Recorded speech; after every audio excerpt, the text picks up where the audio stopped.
Hello, everyone, and welcome to the Expert to Authority show. My name is Simone Vincenzi, and I'm your host. This is the show for coaches, speakers, and trainers who want to grow their businesses while making an impact in the world. And today we are going to talk about really having a product-led business. How can you establish authority in your industry, get known by having a product-led business and a product-led system? And to have this conversation today, I have our incredible guest, and he's the founder and CEO of ProductLed. He's the best-selling author of Product-Led Growth: How to Build a Product That Sells Itself, and is one of the most sought-after product experts in the world. After working for some of the world's fastest growing companies in the world, today he trains teams around the globe on how to turn their products into powerful growth engines. So please welcome everyone, Wes Bush. Good to see you, man. How you doing? Doing great, thanks. Thanks so much for having me. All right. So product led. What is this all about? Let's Yeah, let's so start from the basic.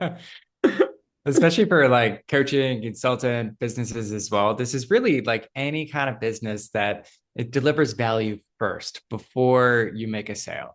And what that a lot of times looks like, I'll give you like the retail example with like cologne or perfume. It's like you go, let's say, to the airport shop, you're like trying it on, you're sniffing it, you're like, wow, that was terrible, or like that was amazing. I want that. And it's really embodying the try before you buy experience. Now, what's going to be really interesting about this episode is we're going to apply this to, coaching, consultant businesses. What does this look like? Because your time is not that scalable. You can't just as easily give away, an hour to 5 hours of your time to help people through and solve some core problems. I'm sure you could offer free coaching calls and stuff like that too. But by the end of this, you're going to know what are some really great ways you can scale your impact, help like 10x the amount of people, and really just get people that when they do contact you, they've had quick wins, they've had value, and they just are able to enroll in your programs or your services way easier and with a much less resistance than ever before. Yeah, I love this approach. I love the idea of this approach because if you think about it, you arrive at a point where you do enough free consultation, and either you don't have time, is enough time to do this many free consultation, or even if you have some time to do all this free consultation, then it's still limiting. It's limiting you, it's limiting the impact that you can create. And so if you already have like a model or methodology that you help your clients with, now this becomes a no-brainer. I love the idea of giving value and the try before you buy model. And I think is used in a lot of industry, but not in the coaching or speaking industry. So from your perspective, why this is not an approach that like experts or coaches then they actually tend to use, while it's very familiar or in other industry, for example, like the perfume industry, as you mentioned. Yeah. And I mean, like the whole term, like product-led growth and stuff was it was coined in the SaaS space. But for this industry, like I think why it's not that common is because it's actually a lot harder to do well. And there is a lot of people that are already doing bits and pieces of this, but it's not intentional at all. Like I'll give you a perfect example of, let's say, a coaching person or like consultant where they're like going through and doing part of this, but it might not be working. So like you're delivering a ton of free value on all the social media channels. You're creating a bunch of organic content, and it's a ton of work. And yet you're not seeing that convert to people that are like interested in what you're doing and everything else. So you're like, oh, I got like one part of it. Why is this not working? So a big part of it and what I believe is needed is there's actually a few different sales you have to make before anybody would consider like, why would I work with you specifically? And in our industry, product led, like we help companies build and scale product led growth motions for their businesses that can go from like 0 to 8 figures plus. And so for them to do that, one, they got to know like what is PLG. So it's like, okay, that's a beginner problem. That's something we should be arming them with from day one for free. Next problem they'll bump into is, hey, I like this. It sounds good, but is this right for my business or not? Or my product specifically? And so then we have to make sure, okay, they get like the hell yeah, this is for me. They have conviction regarding it. Like I buy into this approach, this way of doing things. Because if people don't buy into your approach, then it's going to be a lot harder. You're a commodity in a like, there's, oh, I got a coach for this, a coach for that. Like, how do you stand out? So you got to have that piece. And that also needs to be given away for free. And then it's like, okay, you like this approach, but how do you get started? Like, what is the best way to get started?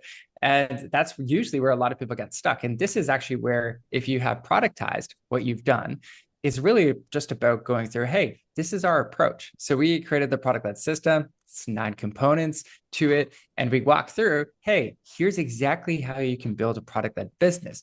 You will read that book.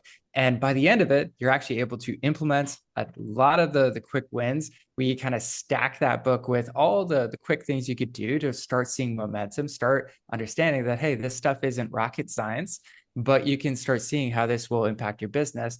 And then once you've done all that for free or for very low cost, if it's a book, it's like max $20. Then this is where it's like, hey, would you like to implement that with us? And we could do this much faster because, hey, listen, we just have implementers that do this day in, day out for tens of clients at a time, and they see patterns. They are able to go through this with you. Would you like the fast path? And now not everybody wants that fast path, but the ones that do are like, hell yeah, I don't want to learn, become the PLG expert here. I just want the results. And so that's where you can naturally transition them over from free to paid, but they're bought into your approach. They know how to get started. And you have delivered value first because they've got some of those quick wins under their belt and they know what you're saying actually works. And there is nothing stronger than getting someone to see, wow, this works.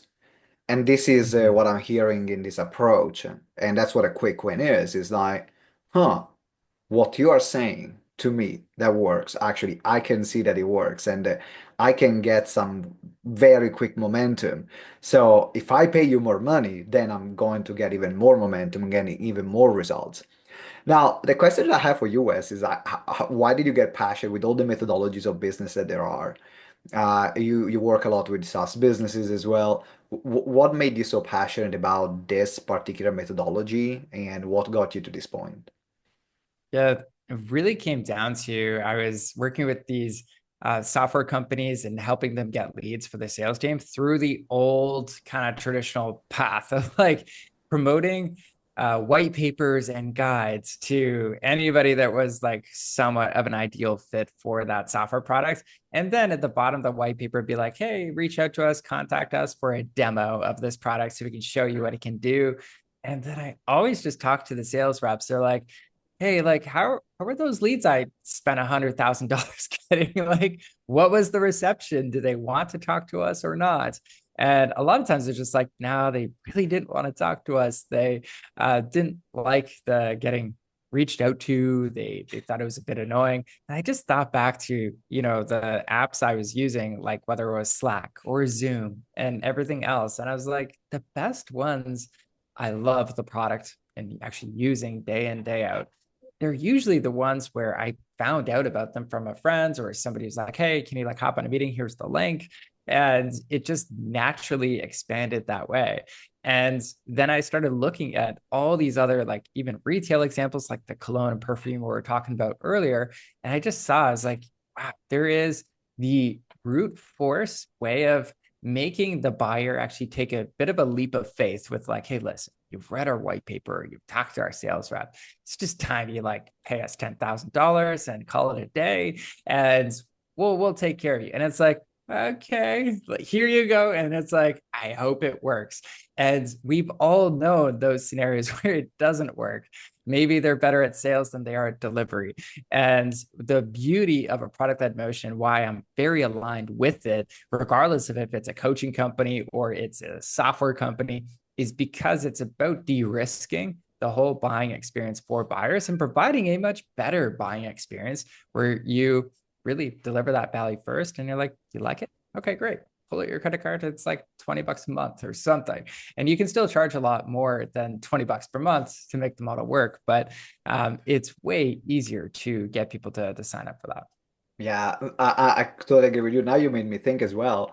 It's like, what are the subscriptions or the products that I actually end up buying? And is the Mhm. easiest purchase for me is something that I've tried. Is something that I like and I know already. Like, it's not a surprise. It's not gonna be a surprise. And I think that, as you mentioned, like the risk factor is what stops a lot of sales. Because if I know that I need to make a purchase, but I'm not sure, or I didn't have an experience before, or it didn't work out, maybe like with other companies that I've hired. Right now, I'm taking that baggage with me, and I don't know if you're gonna be good or not. I don't know if you're taking me for a ride or not. While in this way, it's almost like there is nothing to hide. Like, hey, why don't you try? See Yeah. what we have. Then if you like it, then we can give you more. And is a beautiful approach. The question that I have for you now is like, how would you, when you're thinking about different products for coaches and speakers, you mentioned a book, so that's one, for example. What other products align to this methodology to have in the front end that a potential client will be like, oh my God, I love it.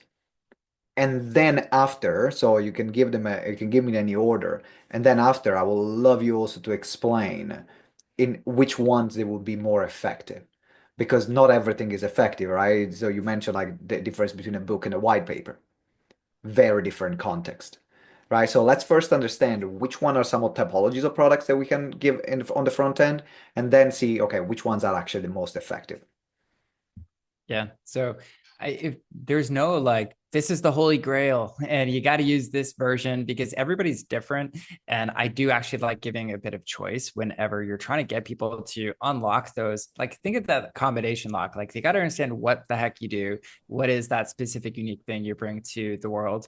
Two, like, is this the right approach for them? And then how to actually get started and see some quick wins to actually buy into your approach. If you do those three things before they even talk to you, they're like pretty much 80, 90% sold already. And you haven't done any quote unquote selling at that stage, which is where you want to be.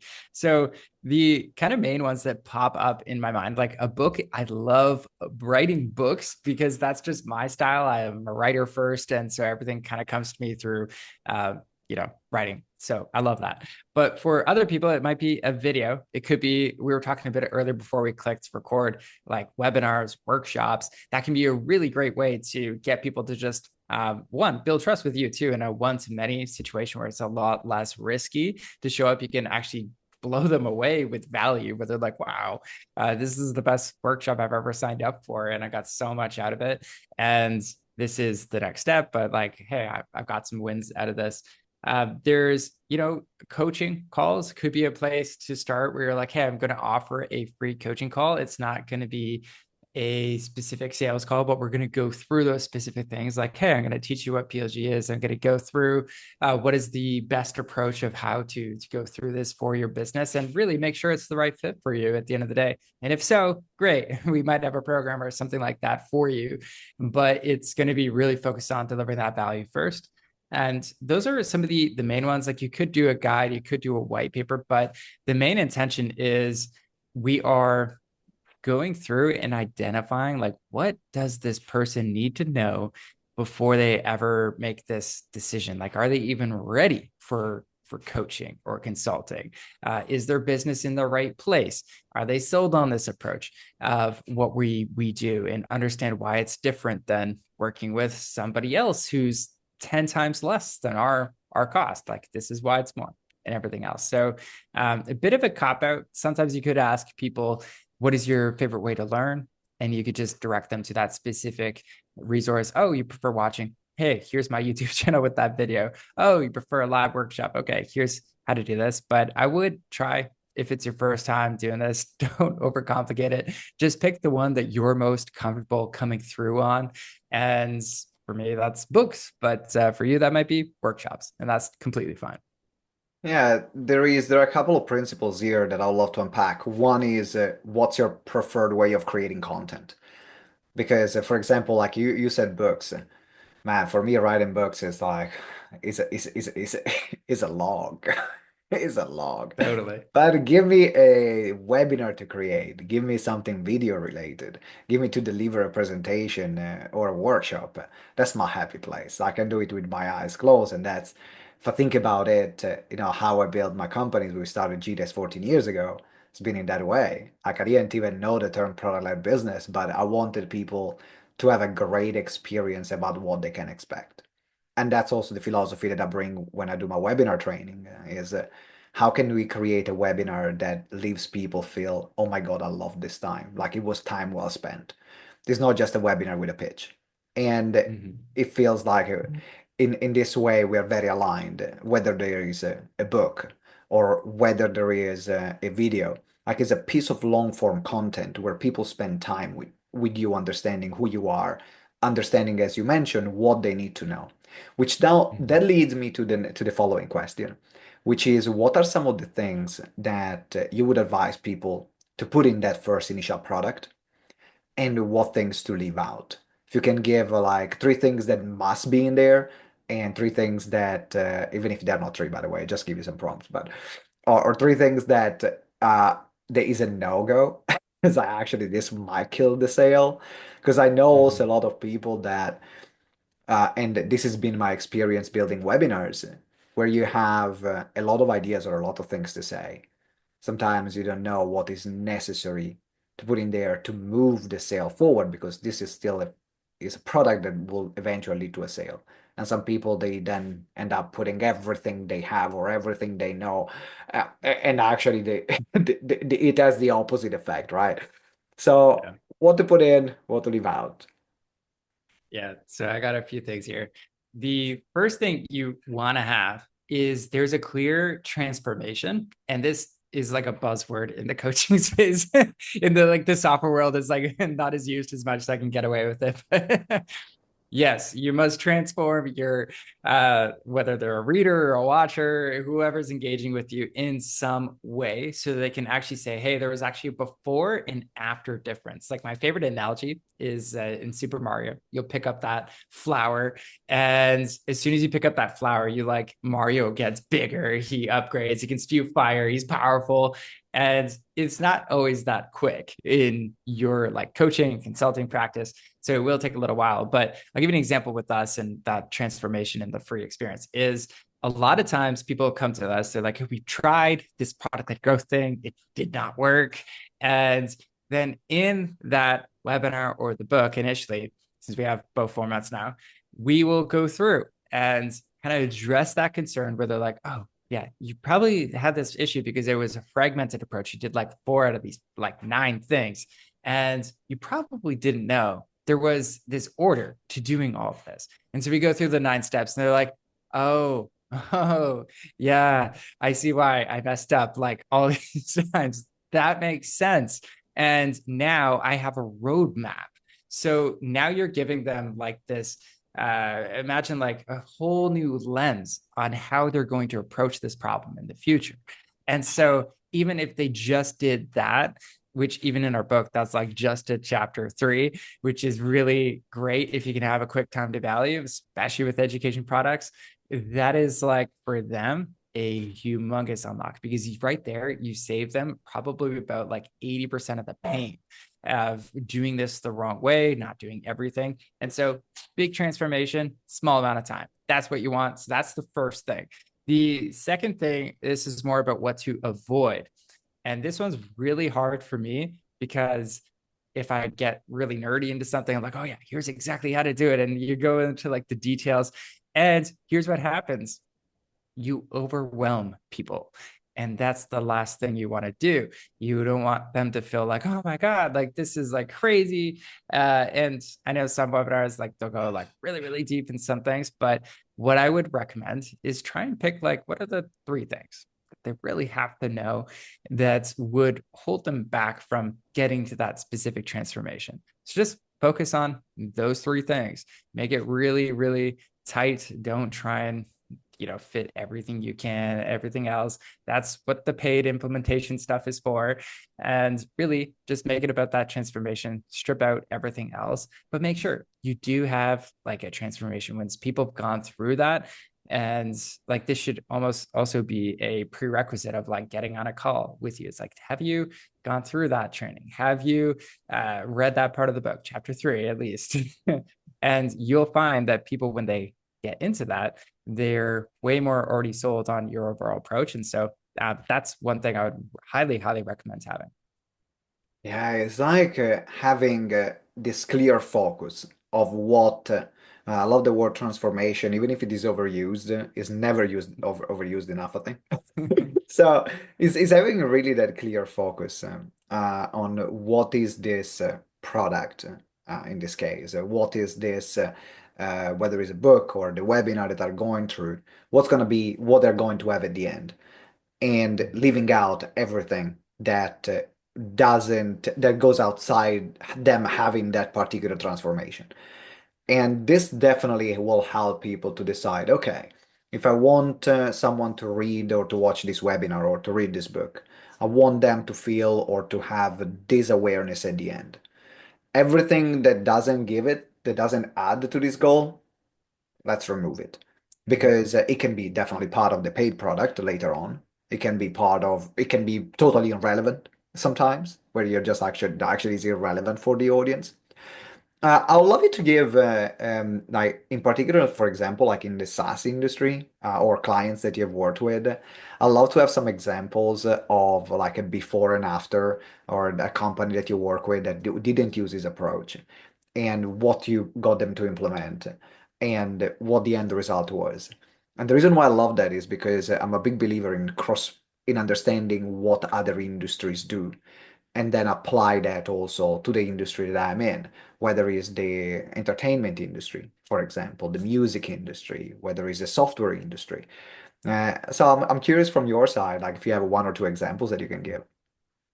Yeah, no, definitely. So one of the companies we worked with called keep.com. So a lot of people, small, medium-sized businesses use keep.com for like their CRM to automate some big like business processes. And so they were initially sales led. And so the only way you could buy their product was you had to talk to them.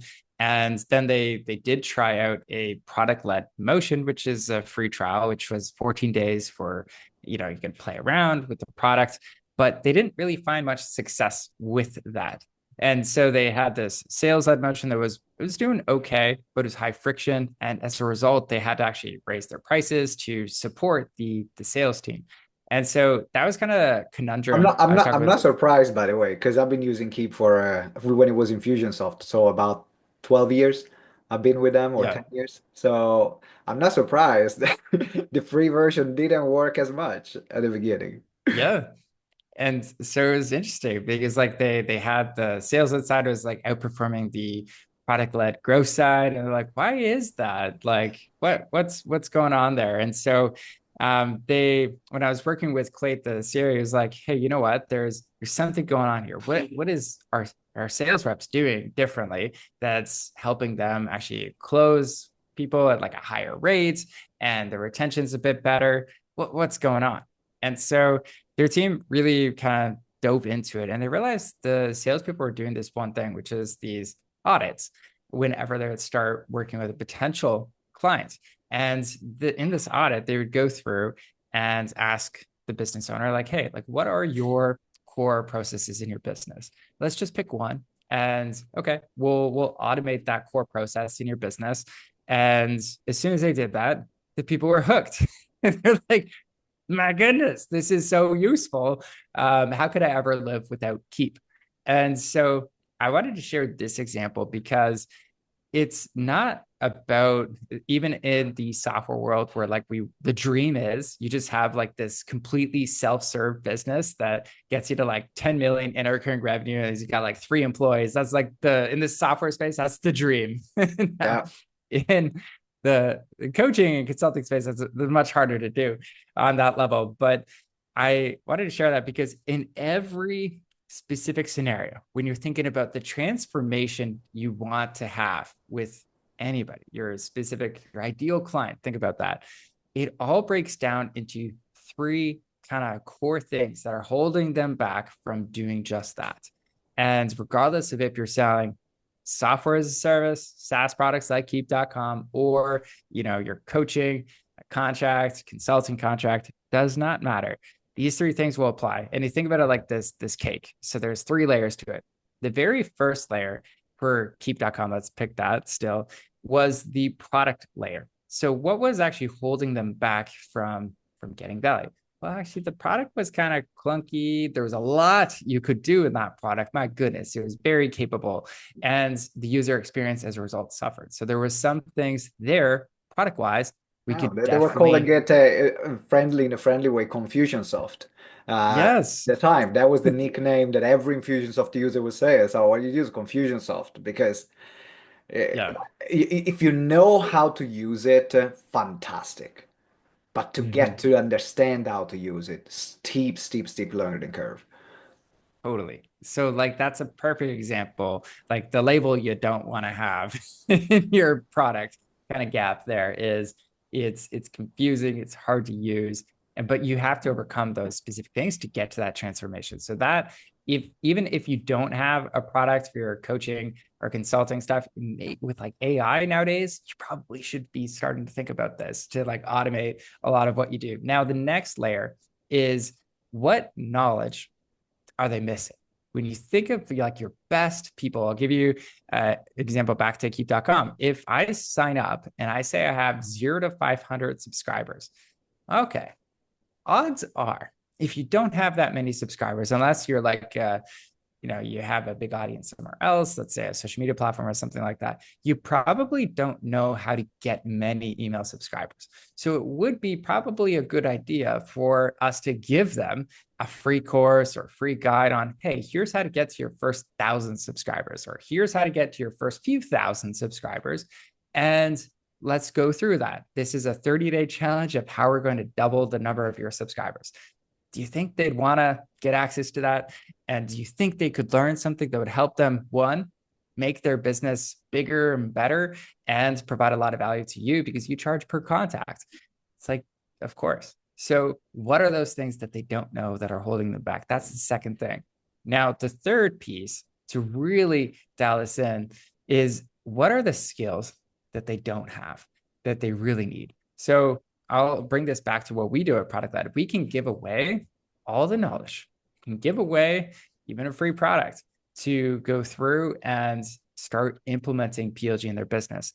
But really, why they hire our implementation team is because we have really high skills in this one area.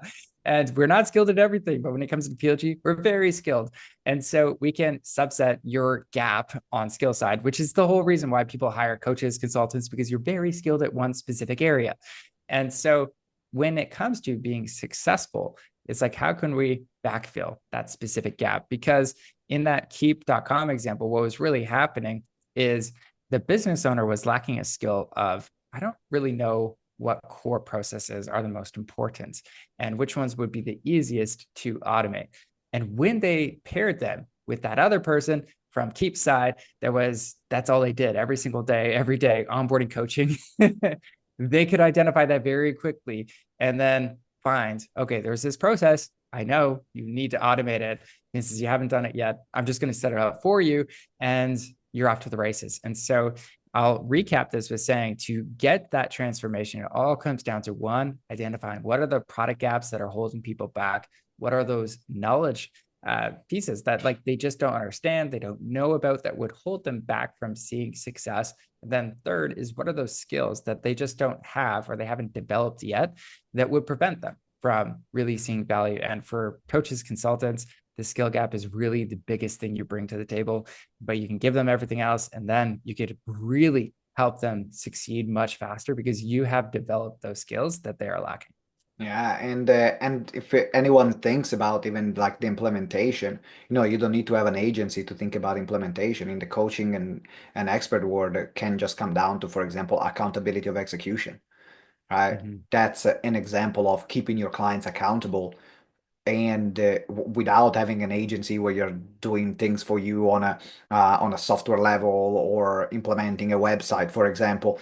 But in that case, having data, offering that accountability now will get people to not only use what you're offering, but also get more results. And the more results they have, the more they talk about you, and the more they talk about you, the easier it is to get other clients and so on. I really love your thinking and how you broke it down. In particular, starting from like the product, the knowledge that is missing, and the skills gives a really good, clear roadmap. And and I want to invite everyone who's watching or listening right now, think about how can you implement this in your business? How can you offer something where you can bridge that gap with teaching them about the product, teaching them about giving them additional knowledge that might stop them from using that particular product or service that you offer. And then finally, being able to support them with the skills that they need in order to achieve this result. And they can be applied in any industry. Can be applied in any industry. So think about how can that apply to you as a coach, as a speaker, as a consultant, as an expert. I'm definitely like my brain is going a million miles an hour. That's why I love going through these interviews because it gets me to improve my business and also question, oh, there are parts maybe I'm doing this, but where am I not doing it? What else can I test? So very, very insightful, Wes. Before we wrap up, is there anything that we should have said that we have not said yet that is really important for people to understand when they want to implement a product-led business? Yeah, I think one last part, which would be like mental architecture for all of this to wrap it all up, is you will have your one kind of main big transformation. So you should always know, be very clear on what that is. And then there's three other little ones. So we talked about the beginner transformation. That is what you're going to be giving away for free. And so the examples I was giving for a lot of coaching consulting companies was, hey, this is your approach, understanding that unique approach that you bring to the table, why it's better, how they can do it. And that is the roadmap that they need to understand to be like, oh, yeah, this is it. I'm sold. Now there's the intermediate transformation. That's usually your first product. That should be pretty low risk, pretty easy for people to sign up on without being like, hey, this is a mountain of trust I'm putting towards this. And think about it like a ladder. It's like, okay, from free, very easy to sign up, like micro step. Intermediate, like, okay, it's a little bit bigger. And then the advanced milestone, if you think of like three pricing tiers, this is obviously the more expensive one, but this is the one where it's like, okay, great. This is the next level up. This is solving more of the advanced problems. And this is getting me to that ultimate transformation. And so, yeah, if you think of three pricing tiers, hopefully that adds a little bit of context to how you can break it down. It definitely does, because the goal is to make it easier for someone to buy. And to Totally. reduce, as you mentioned, I think in the SaaS world, there is a lot of this word like called friction, right? To Yes. reduce the friction, which for everyone that is not involved in SaaS, what it really means is to make it easy for someone to buy. Easier really for someone to actually give you money. The easier it is, the more likely they are to give you money. That's pretty much the bottom line of this, of the concept of reducing friction. Wes, it has been an incredible conversation. I really enjoyed it. I'm sure that everyone found it really valuable. For first of all, if you can let us know a bit more about, what do you have coming up or some things that you are focusing on, and also how can people find more about you, your services, and what Sure. you offer? Yeah. So if anybody wants to learn more about what I'm up to, you can just find me at on LinkedIn, just Wes Bush, or on productled.com. And if you liked what we talked a bit about, I got a free gift. I can give you the full free product-led playbook. See what I did there? It's our free gift. It's ungated to if you go to productledgift.com, you get the free audiobook of the product-led playbook, which literally goes through that whole roadmap. So if you want to see it in action, you can go there and check it out and get a free book. So is that productledgift.com? Yep, you got it. Okay, so productledgift.com to get the audiobook, and also productled.com then is the general website, and Wes Bush on LinkedIn. All the links are in the show notes. So right now, stop whatever you're doing. I mean, if you're driving, keep driving, but let's like, okay, but put on the side of the road if you're driving, and then scroll down, go in the show notes or in the comment section and in the description, pardon me, and you will find all the links that we mentioned, which is Wes Bush on LinkedIn, productledgift.com, and productled.com. Wes, it has been an incredible interview. Thank you very much for being part of the show. Really appreciate it. All right. Thanks for having me on. This was fun. All right, everyone. Thank you for watching. Thank you for listening. A couple of things to do. Actually, three things to do. One, click on the links, connect with Wes. Two, subscribe to the show on YouTube and your favorite podcasting platform. And number three, make sure you give us a review. 5 star, please. It's good for the show. It's good for the guest. It's good for my ego. So let me make sure you do that. And until next time, remember that together we grow exponentially. Ciao.